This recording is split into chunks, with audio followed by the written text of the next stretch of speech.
یہ تنزیہ لقب ٹرمپ کو دیا گیا کہ اس وقت تنہائی پسند پالیسیوں کی وجہ سے چین کو یہ اتنا فائدہ پہنچا چکا جتنا صدر شی جن پنگ بھی نہیں کر سکا. رن وے پر ریڈ کارپٹ دیا لیکن سوشل میڈیا پہ چینی عوام نے آن لائن میمز کی بھرمار کر دی, اور یہ اپنے ساتھ چین کو دکھانے کے لیے بڑے بڑے کاروباری لے کے گیا, جیسے جینسن وانگ, آپ کو پتا ہے یہ انویڈیا کا چیف ایگزیکٹو ہے, تائیوان میں لیکن پیدا ہوا ہے, امریکی بزنس مین ہے, ایگزیکٹو ہے. اس کے پروڈکٹ پر چین نے پابندیاں بھی لگائیں. دوسرا ایلون مسک, دنیا کا سب سے امیر ترین بندہ, آپ کو ادھر بھی لے کے گیا, جنوبی افریقہ کا امریکی اب یہ, اسے ساتھ لایا کہ چین کو گھیریں گے تجارت کے نام پہ. لیکن آپ کو پتہ ہے ایلون مسک ٹیسلا کی الیکٹرک گاڑیاں بناتا ہے, دنیا میں اس کی شیئرز بھی, وہ خود اس وقت چین کی BYD سے, وہ جو کمپنی دنیا میں سب سے زیادہ فروخت ہونے والی گاڑیوں اس سے پھنسا ہوا ہے. اب وہ بیچارہ خود پریشان ہے کہ وہ اپنی مدد نہیں کر رہا, ٹرمپ کے لیے کیا کرے گا, اس کا تو اپنا بزنس جو پھنسا ہوا ہے بری طرح. لیکن ان لوگوں کو ساتھ لے کے گیا. دیکھیں میں آپ کو تھوڑی سی بات سمجھاتا ہوں, یہ روس, چین اور ایران نے کیسے دنیا میں بالادستی اپنی قائم کر کے منوا لی ہے. اب چین نے ایران کے ذریعے امریکہ کو پٹا ڈال دیا, ٹرمپ کو, اور پھر پورے خطے میں عرب ممالک کو بھی قابو کیا. اب روس نے یوکرین میں اپنا سکور سیٹل کرنا شروع کر دیا, ساتھ ہی چین تائیوان میں اپنی بالادستی کر رہے ہیں. یہ جو میں آپ کو بتا رہا ہوں یہ آئندہ آنے والے سالوں میں ہو سکتا ہے یونیورسٹیوں میں پڑھایا جائے کہ یہ کیا اسٹریٹجی تھی ان کی. ایران کا دیکھیں ابنائے ہرمز کا مکمل کنٹرول ہے, تیل کی پیداوار عرب ممالک سے مکمل دنیا سے جانے والی روک دی گئی. ابنائے ہرمز کی مٹھی میں سب سے بڑی سپر پاور کا دعویٰ کرنے والا امریکہ آج تک اسے نہیں کھلوا سکا. جنگی, مالی, معاشی نقصان, سیاسی نقصان, اور اب اسلحہ بھی عرب ممالک میں وہاں سے نہیں جا سکتا. ٹرمپ چین پہنچا ہے مدد کے لیے کہ ایران کے پاسداران انقلاب نے جو بیان دیا نا کہ امریکی ہتھیار اب نئے ہرمز سے نہیں اب گزرنے دیں گے, خطوں کے اڈے تک نہیں جانے دیں گے. ان کے ترجمان بریگیڈیئر فرد نے کہا کہ کسی صورت میں ان کا کوئی منصوبہ کامیاب نہیں ہوگا. ابنائے ہرمز ہمارے کنٹرول میں ہے, ہماری تیل کی آمدنی سے دگنی معیشی فائدہ ہو رہا ہے, اور خارجہ پالیسی ہماری مضبوط ہو رہی ہے. اب ہم جنگ جیت کے اب کوئی پسپائی نہیں ہوگی. اب ہم تیل برآمد بھی کریں گے اور اپنی گزرگاہوں پر محصول وصول کر کے ڈبل کریں گے, دنیا کی طاقت بن کے دکھائیں گے. ایران نے ابھی عرب ممالک کے ساتھ کیا کہ دیکھیں 2 ممالک ہٹ لسٹ میں, ایک عرب امارات کو آپ کو پتہ ہے وہاں اسرائیل کی خفیہ ایجنسی کے سربراہ کے 2 خفیہ دورے ہوئے. پھر ایران کے جزیرہ ناران پر آپ کو پتہ ہے ریفائنری پر, پانی کے پلانٹ پر حملہ, وہ سب میں آپ کو بتا چکا ہوں. اسرائیل کی فوج عرب امارات میں پہنچی ہے, وہاں آئرن ڈوم لگایا گیا, آئل ریفائنری کے گرد جالی کے پنجرے نما حفاظتی ڈھانچے لگائے جا رہے ہیں کہ ایرانی ڈرون سے ہم محفوظ رہیں, کیونکہ انہیں پتہ ہے جنگ دوبارہ شروع ہونی ہے, اور اگر ہوئی تو تیل کی ریفائنری سب سے پہلے ہٹ ہوں گی. اسرائیلی فوجی وہاں موجود ہیں, ٹرمپ سے وہ چاہتے ہیں زیادہ زیادہ ٹائم لے کے دیں, ہم اپنا دفاعی نظام بنا لیں, وہاں فوجیوں کو بڑا پروٹوکول ملا ہے. عرب امارات مکمل غیر محفوظ ہے اور امریکہ مدد کرنے کی پوزیشن میں نہیں. اب دوسرا ملک ہے کویت, اس کی ساری برآمدات مکمل رکی ہیں, اپریل کے مہینے میں 0 ہو چکا ہے. اور اب جو خلیج کے شمالی کنارے عراق کی سرحد کے قریب, وہاں کویت کا ایک بڑا جزیرہ ہے بابیان, اس کی اسٹریٹجک اہمیت جو ہے وہ گزرگاہ ہے اور ایک شمالی تیل کے ذخائر ہیں ایران کے ساحل سے تقریباً 80 کلومیٹر دور, اور یہاں کویت کا سب سے اہم پینے کا پانی ڈیسلینیٹڈ پلانٹ ہے. پاسداران انقلاب یہاں پہنچ گئی, کویت نے وہاں 5 لوگوں کو گرفتار کرنے کا دعویٰ کیا, فوجی افسر, کرنل, کیپٹن, لیفٹیننٹ اور ایک سپاہی تھا, ایک بندہ نکل گیا. منصوبہ ان کا تھا بجلی اور ڈیسلینیشن پلانٹس میں حملے کی پوری ریکی تھی. اب یہ گرفتاری ہوئی ہے, ایران نے کہا چونکہ نیویگیشن سسٹم خراب ہوا ہے, 5 غلطی سے گئے, فوجی کارروائی نہیں کر رہے تھے, ان کو فوراً چھوڑے ورنہ کویت تیار ہو جائے, سیدھا ہو جائے, انجام بھگتنے کے لیے ریڈی ہو جائے. اب دیکھیں وہ چھوڑتے کب, ان کو ڈیڈ لائن مل گئی ہے. اب تائیوان کا آپ کو پتہ ہے چین نے لینا ہی لینا ہے. اب روس میں کیا ہوا ذرا وہ سنیں, یوکرین پہ فائنینشیل ٹائمز نے کہا جی روس کے کمانڈر نے پیوٹن کو کال کی اور اسے سمجھایا کہ ستمبر, اکتوبر, نومبر تک ٹرمپ کے مڈ ٹرم الیکشن سے پہلے ہم نے یوکرین کو فتح کرنا ہے, ڈون باس پر مکمل قبضہ. اب ٹرمپ اور شی جن پنگ کی ملاقات کے بعد لگتا ہے کہ انہیں گرین سگنل ملا ہے. تبھی ایک تو ان کا کل ایٹمی میزائل کا تجربہ آپ نے آج بلکہ دیکھا, اور یوکرین کی جنگ کا آپ کو پتہ ہے اب 4 سال ہو چکے ہیں, اور اس میں براہ راست چونکہ امریکہ مالی اور دفاعی اور مدد کرتا رہا, جنگ لمبی ہوگی. ٹرمپ اب چین کے ساتھ اسے پیچھے ہٹنے کے لیے مجبور کر رہا ہے. اب نئے ہرمز میں تو دیکھیں ایران کی کارروائیوں میں اتحادیوں نے ساتھ نہیں دیا ٹرمپ کا. اب امریکہ پیچھے ہٹے گا تو روس کے لیے 3 دن آپ کو پتہ ہے بڑا مشترکہ حملہ, جس میں 100 سے زیادہ ڈرون آج مارے گئے ہیں, 100 سے زیادہ. دوسرے مرحلے پہ بیلسٹک اور کروز میزائل ہیں جو یوکرین کے اندر توانائی کے نظام پر, دفاعی صنعتوں پر یا فوجی تنصیبات پر ہیں. ابھی یوکرین کے روس پر حملے بھی ہوئے تھے, اب روس مکمل ختم کرنا چاہتا ہے. اب اس کے جواب میں دیکھیں برطانیہ, فرانس اور بلکہ آسٹریلیا نے بھی اب نئے ہرمز میں امریکہ کے ساتھ جو شامل ہونے کی تیاری تھی وہ اعلان بدل کر دفاعی مشن کا اعلان کر دیا ہے. کیا وہ اس مشن کی صرف نگرانی کریں گے, جہازوں کے تحفظ میں شامل نہیں ہوں گے. یعنی ٹرمپ کو ادھر سے بھی پھینٹی لگی ہر طرف سے سوائے پاکستان سے. اب پاکستان کے حالات بھی ذرا دیکھ لیں غور سے. ابھی وہ گشکوری صاحب ہیں, انہوں نے ایک خبر دی کہ عام لوگوں کو تو چھوڑیں, آپ کو پتہ ہے اسائلم کے چکر, لیکن ممبران پارلیمنٹ ان کے بچے بیرون ملک بھاگ رہے ہیں پناہ کی درخواستیں دینے. پارلیمنٹ کے اعلیٰ ترین افسران خاندان سمیت سوئٹزرلینڈ پناہ کے لیے درخواست، بلکہ 2 سابق وزیر اعظم، 3 سابق وزیر اعلیٰ، 2 سابق اسپیکر اور 5 سابق جو ممبران، وفاقی وزیر موجودہ سمیت بیرون ملک کاروبار لے رہے، بھاگ رہے ہیں اپنا سانسیں لے کے۔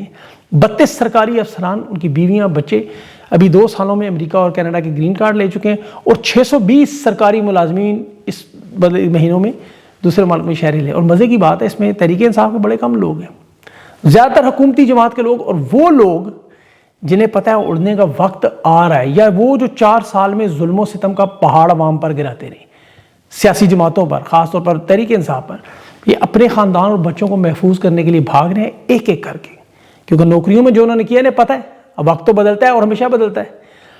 ان کا اب بھاگنا جو ہے بڑا معنی خیز ہے، کیونکہ دیکھیں بیوروکریٹ جب بھاگے سرکاری ملازمین تو سمجھ لیں کام خراب ہے، اور وہ بھی بیوی بچوں سمیت، وفاقی وزیر بھی، کاروبار شفٹ، سیاسی بنائیں۔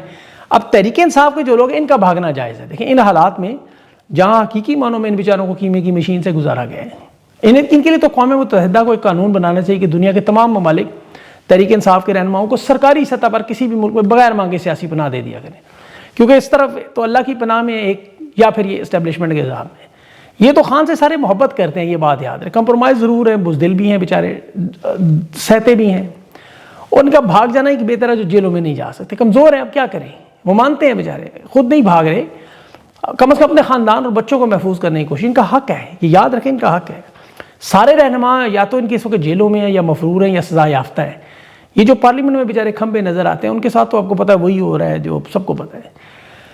عوامی لیگ واحد جماعت تھی جس کا یہ کچھ ہوا، اور ہجرت کرنا ویسے بھی خود کو محفوظ رکھنا یہ فرض ہے، آپ کا حق ہے، اپنی جان، اپنی مال، اپنی اولاد کو بچائیں۔ ہر کوئی اب خان تو نہیں ہے، یہ آفر تو عمران خان کے لیے 24 گھنٹے کے لیے موجود، سال کے 12 مہینے 365 دن جس مرضی ملک میں جائیں، وہ نہیں جاتا۔ اب یہ جو سیاسی پناہ ان بیچاروں کا ظلم و ستم سے بچنے، یا جیلوں میں قید ہونے سے، یا حکومتی عذاب میں مارے جانے سے بچنے کے لیے، یہ پوری دنیا میں دیکھیں سیاسی پناہ اس شخص کو ملتا ہے جس کی زندگی، اس کا خاندان مشکل میں ہو، اور اس وقت تک جب تک مشکل وقت نہ گزر جائے۔ شریف خاندان پاکستان کی تاریخ میں ریکارڈ لگا چکا ہے، مثال بنا چکا ہے۔ زرداری خاندان بھی، نواز شریف 3 مرتبہ بچوں، بکسوں، ڈرائیور، خانساموں سمیت سعودی عرب، برطانیہ بھاگا، ایک مثال قائم کی۔ زرداری بھی دبئی بھاگا، محترمہ بھی موت سے بھاگی ہیں۔ نواز شریف کے بیٹوں نے تو وہاں پتہ نہیں سیاسی بنا لی، ویزے لیے، بہرحال شہریت ان کے پاس آ گئی، اور حکومت ان کی اپنی ہے، لیکن ان کا چونکہ کاروبار سارا وہیں ہے، ایمن فیل، اپارٹمنٹ، جائیدادیں، یہ تو بلکہ اسرائیل تک ان کے نام آتے رہے۔ لیکن ابھی طلال چودھری نے کہا کہ تحریک انصاف کے جو بڑے دبنگ لیڈر اقبال افریدی، جو اکثر سائیکل پہ پہلے احتجاج کرنے والے نظر آئے، یا کورم کی نشاندہی کرتے ہیں، یا خان کی قید پہ تقاریر کرتے ہیں، اس کے بیٹے کے بارے میں کہا جی یہ بلو پاسپورٹ پر برطانیہ میں سیاسی بنا رہے ہیں۔ اچھا، اس میں صرف ایک چیز غلط ہے، بلو پاسپورٹ، یہ سیاسی بنا لیتے گرین پاسپورٹ پر، بلو پاسپورٹ ویسے بھی اس سے ریجیکٹ ہو جائے، یہ ایم این اے ہے، ان کو ظاہر ہے بلو پاسپورٹ کی وجہ سے وہ مشکل ہو جائے گی۔ تحریک انصاف سے لیکن تعلق رکھتے ہیں، اس وجہ سے شاید ویسے ہی پناہ مل جائے، کیونکہ پوری دنیا جانتی ہے کہ تحریک انصاف کے ساتھ اس ملک میں کیا ہو رہا ہے۔ سارے زیادہ تر سیاسی پناہ کیس تحریک انصاف کے، لیکن حکومتی اب بہت زیادہ بڑھ گئی، یہ بڑا عجیب بات ہے۔ اب ظلم و ستم کا ریکارڈ تو آپ کو پتہ ہے، ان کے پاس آپشنز تو کوئی چھوڑتا نہیں۔ جو تحریک انصاف کے کم از کم باہر رہنما ہے وہ کھل کر بول تو سکتے ہیں، اور بولتے بھی ہیں۔ پاکستان میں رہ کے تو یا کوئی کمپرومائز ہو جائیں گے، یا جیلوں میں چلے جائیں گے، اور تیسرا راستہ تو ہے کوئی نہیں۔ یہاں تو دیکھیں حکومت کے ساتھ کھڑے ہوں، عہدے لیں، مرات لیں، میڈلز لیں، بلکہ ورنہ رگڑے کے لیے تیار ہو جائیں، اور اس رگڑے کے چکر میں انہوں نے پورا ملک رگڑ کے رکھ دیا ہے۔ ابھی ان کے صوبیدار انصار عباسی صاحب نے بیان دیا ہے کہ ایس آئی ایف سی 11 مہینوں میں پہلا آخری اجلاس ہوا، اور ان کی جو اپیکس کمیٹی ہے وہ 16 مہینے سے خاموش ہے، سرمایہ کاری مکمل زیرو ہے، سرمایہ کاروں کا اعتماد بحال نہیں ہو رہا، سیاسی بے یقینی ہے، سیکیورٹی خدشات ہیں، صرف کاغذی کارروائی ہو رہی۔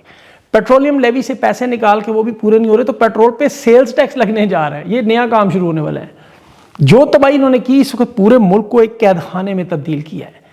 دیکھیں الیکشن جو جیت جائے اسے قید خانے میں ڈال، جو ہار جائے اسے حکومت دے دیتے ہیں، اور جو بدترین پرفارمنس دے اسے میڈل دے دیتے ہیں۔ وزیر بجلی کو اویس لغاری کو آج میڈل ملا، اندازہ کریں کہ بجلی کی اس نے قیمت اتنی بڑھائی کہ عوام نے تنگ آ کے سولر لگایا، سولر سے عوام نے فائدہ اٹھایا کہ آئی پی پیز کے کرمنل معاہدوں سے بھاگیں، انہوں نے گیس اور پیٹرولیم پر لیوی لگا دی۔ اب ترقی کیا کی انہوں نے آج تک کہ آئی پیڈ پارلیمنٹیرینز کو دے دیا، اندازہ کریں ٹیکنالوجی۔ تحریک انصاف کے تمام مقدمات ٹیبل کے نیچے، کرسی کے پیچھے چھپ کے پولیس والوں کو جو موبائل نہیں لے کے جا سکتے تھے، فوٹیج نہ بنائے، ریکارڈنگ، وہ بیانات دے گئے، اندازہ کریں، یہ ان کے حالات ہیں۔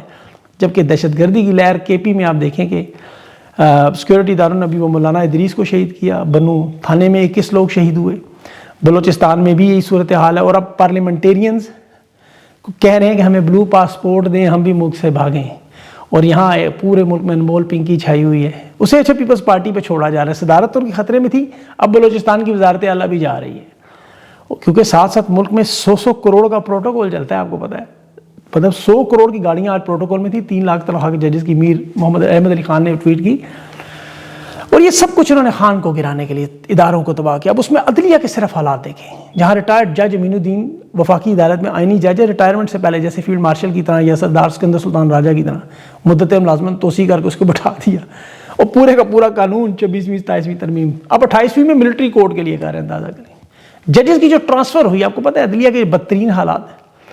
یہ تاریخ میں آپ کو یاد آئیں گے بار بار. 6 ججز ہیں اسلام آباد ہائی کورٹ کے، جنہوں نے ISI کی عدلیہ مخالفت پر، فیصلوں پر، دباؤ پر ایک خط لکھا تھا، جس میں محسن اختر کیانی ہیں، بابر ستار ہیں، طارق محمود جہانگیری ہیں، سردار اعجاز اسحاق ہیں، ارباب محمد طاہر ہیں، سمن رفت امتیاز ہیں. 6 جج تھے.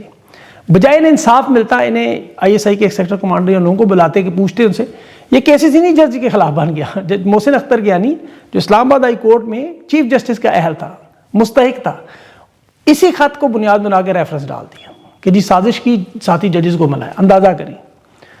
اور جو اس سے پہلے ریفرنس ڈالا گیا وہ یہ کہ اختیارات کا غلط استعمال کرتے ہیں، رشتہ داروں دوستوں کو من پسند مقدمات دے دیتے ہیں، مس کنڈکٹ کر رہے ہیں. پھر ان کی ملک کے اندر، بیرون ملک کے اندر جائیدادیں بھی نکال لی گئی کہ جن کی 15 غیر منقولہ جائیدادیں ہیں، 6 پلاٹ ہیں، پتہ نہیں 15 گھر ہے، 20 جو ان کو ملتا ہے اربوں کا بنا دیا انہوں نے.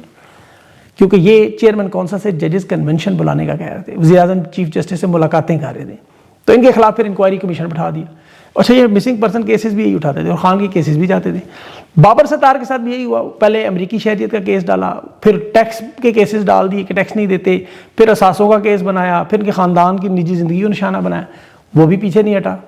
اور پھر جسٹس طارق محمود جہانگیری کے اوپر تو انہوں نے وہ ڈگری کا ہی کیس بنا کے جعلی ڈگری میں نااہلی کر دیا. چلو، اور وہ سردار اعجاز اسحاق صاحب وہ سپریم جوڈیشل میں ان کے خلاف ریفرنس کیا جی کہ یہ اسپیشل برانچ اور دیگر اداروں کی جو جمع کرائی ہوئی رپورٹس ہیں اسے عدالتی ریکارڈ کا حصہ نہیں بناتے، اور جو درخواست دینے آتا ہے اس کے ساتھ غیر قانونی الفاظ اور غیر مناسب رویہ. اچھا اندازہ کریں، قاضی فائز یاد ہوگا آپ کو، یہ جتنے جج تھے بہرحال انہوں نے نشانہ عبرت بنا دے. سوائے جج ارباب محمد طاہر کے، کو سرنڈر کر گیا، وہ آپ کو پتہ ہے ISI کیس کو ٹیک اپ کرنے پیچھے ہٹ گئے، پھر انہیں کیسز ملنے شروع ہو گئے.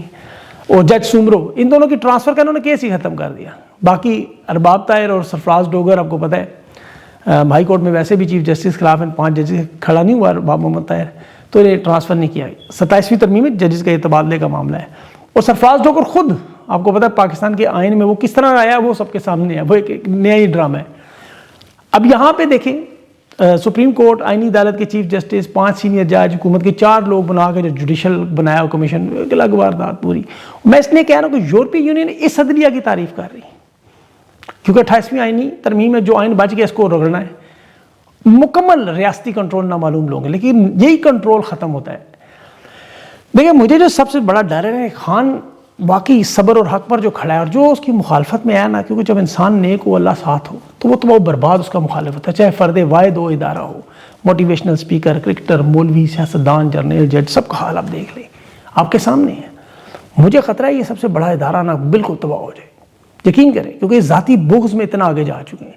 ابھی آپ مثال دیکھیں کہ ایک ادارہ، وہ جمی ورک نے ٹویٹ دی کہ جنگ اخبار یہ 75 سال سے ہے صحافت میں، اور یہ خبریں، اور یہ آپ دیکھتے ہیں میر شکیل الرحمان، آپ جانتے ہیں وہ کون ہے، کتنا بڑا اسٹیبلشمنٹ کا قریبی، لیکن اب 3 سالوں میں حالات ہو چکے، لاہور، پنڈی، کراچی کے دفاتر تک فروخت ہونے کے لیے خبریں آ رہی ہیں کہ اگلے 6 مہینوں کی اس کی اشاعت ہی ختم کرنے. بالکل اب یہ کتنی بڑی بات ہے، اور یہ کتنا بڑا نام ہے. تحریک انصاف کی ایک بڑی خبر ابھی جو سہیل آفریدی، علیمہ خان تو ملے ہیں، ظاہر ہے وہ افواہیں دم توڑی، اور ایک نیا عوامی پذیرائی کا سلسلہ بھی شروع ہوا، لیکن پتہ نہیں اب کب تک جاتا ہے اس میں، اب وہ کیا کرتے ہیں آگے، یہ تو آگے پتہ چلے گا. لیکن ان کے کچھ رہنما ہیں جو اراکین اسمبلی، سینیٹرز، قائمہ کمیٹی میں آپ کو پتہ چیئرمینز تھے یا ممبرز کے طور پہ، جنہیں عمران خان نے کہا تھا عہدے استعفیٰ دیں. اب تازہ ترین جو خبر آج کی ہے کہ یہ سب کے سب ان آئینی کمیٹیوں میں واپس جانا چاہتے ہیں کہ ہماری تنخواہیں، مراد، فائدے اور پیٹرول تو بحال ہو. انہوں نے محمود اچکزئی اور علامہ ناصر باز سے درخواست کی کہ ہمیں ان کمیٹیوں میں واپس جانے دیں، فیصلہ کریں. انہوں نے کہا یہ ہمارا استحقاق نہیں ہے، یہ خان کا فیصلہ ہے.